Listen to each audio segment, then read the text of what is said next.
ನಮ್ಮ ಜೊತೆ ಈಗ ಮಾಜಿ ಶಾಸಕರು ಅಂತ ವೈ.ಎಸ್. ದತ್ತ ಅವರಿದ್ದಾರೆ. ನಾನು ಅವ್ರನ್ನ ಮಾತನಾಡ್ತಾ ಹೋಗ್ತೀನಿ. ಸರ್, ನಿಮ್ಮನ್ನ ದೇವೇಗೌಡರ ಮಾನಸ ಪುತ್ರ ಅಂತಾನೆ ಕರೀತಾರೆ. ನಿಮ್ಮ ಹಾಗೆ ಚೆನ್ನಮ್ಮನವರ ಒಡನಾಟ, ಅವರು ಇದ್ದಂಥ ರೀತಿ, ನೀವು ಕಂಡಂಥದ್ದು? ನನಗೆ ಇವತ್ತು ಮಾತು ಬರ್ತಾ ಇಲ್ಲ, ಹೃದಯ ಬರದಾಗಿದೆ. 50 ವರ್ಷ ತಾಯಿ ಮತ್ತು ತಂದೆ ಸಮಾನರಾಗಿರೋ ಚೆನ್ನಮ್ಮನವರು ದೇವೇಗೌಡರ ಜೊತೆಯಲ್ಲೇ ಬೆಳೆದು ಬಂದವನು. ರಾಜಕೀಯಕ್ಕಿಂತ ಹೆಚ್ಚಾಗಿ ನನ್ನ ಆತ್ಮೀಯ ಸಂಬಂಧವೇ ಬೇರೆ. ಹಾಗಾಗಿ ಇವತ್ತು ಅವರೆಂದೂ ರಾಜಕಾರಣದ ಬಗ್ಗೆ ಮಾತನಾಡ್ತಿದ್ದಿಲ್ಲ, ತಲೆನೂ ಕೆಡಿಸ್ಕೊಂಡಿದ್ದಿಲ್ಲ. ತಾನು, ತನ್ನ ಕುಟುಂಬ, ತನ್ನ ಪರಿವಾರ, ನಮ್ಮಂಥ ಬಂಧು ಬಳಗ ಅಂತಲೇ ಬಂದವರು. ಎಲ್ಲರಿಗೂ ಒಳಿತು ಬಯಸ್ತಿದ್ದವರು. ಒಬ್ಬರ ಬಗ್ಗೆ ಒಂದು ಕೆಟ್ಟ ಮಾತಾಡ್ತಿದ್ದಿಲ್ಲ, ಒಂದು ಟೀಕೆ ಮಾಡ್ತಿದ್ದಿಲ್ಲ. ಒಂದೇ ಮಾತಲ್ಲಿ ಹೇಳೋದಾದ್ರೆ ಆಕೆ ಅಜಾತ ಶತ್ರು. ಇಷ್ಟೊಂದು ಲಕ್ಷಾಂತರ ಜನ ಸೇರಿದ್ದಾರೆ ಅಂದರೆ ಅದು ದೇವೇಗೌಡ ಹೆಂಡತಿ ಅಂತಲ್ಲ, ಚೆನ್ನಮ್ಮ ಅಂತಲೇ ಸೇರಿರೋದು.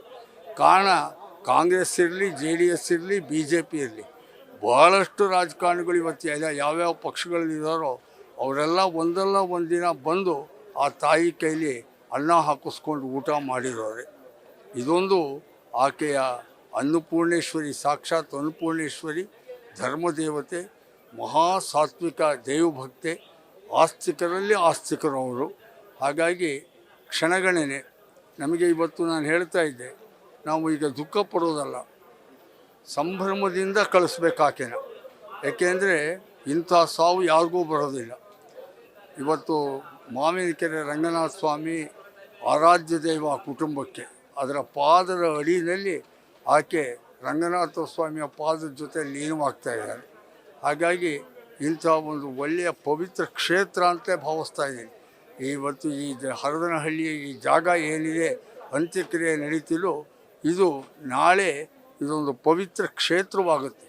ಏಕೆಂದರೆ ಅಂಥ ಪಾವನಿಯಾದಂಥ ಒಬ್ಬ ಸದ್ಗೃಹಿಣಿ ಇಲ್ಲಿ ಪಾದಕ್ಕೆ ಸೇರಿದರು ರಂಗನಾಥ ಸ್ವಾಮಿಗೆ ಅನ್ನೋದೇ ಒಂದು ಇದಾಗುತ್ತೆ.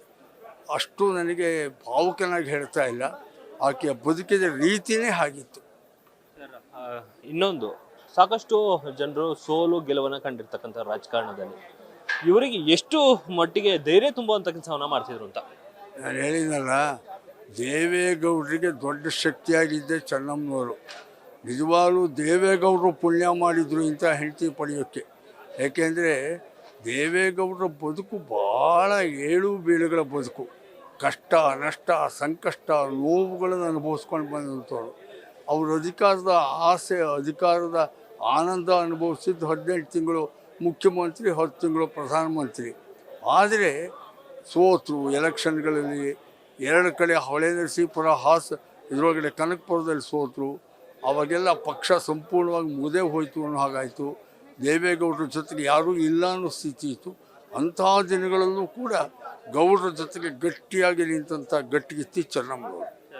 ಕಡೆದಾಗಿ ಈಗ ಹೊಸದಾಗಿ ಶಾಸಕ ಸ್ಥಾನಕ್ಕೆ ಅಥವಾ ಅಭ್ಯರ್ಥಿಗಳಾಗ್ತಾರೆ, ಅವರಿಗೆ ಎಷ್ಟರ ಮಟ್ಟಿಗೆ ಧೈರ್ಯ ತುಂಬ್ತಾ ಇದ್ರು?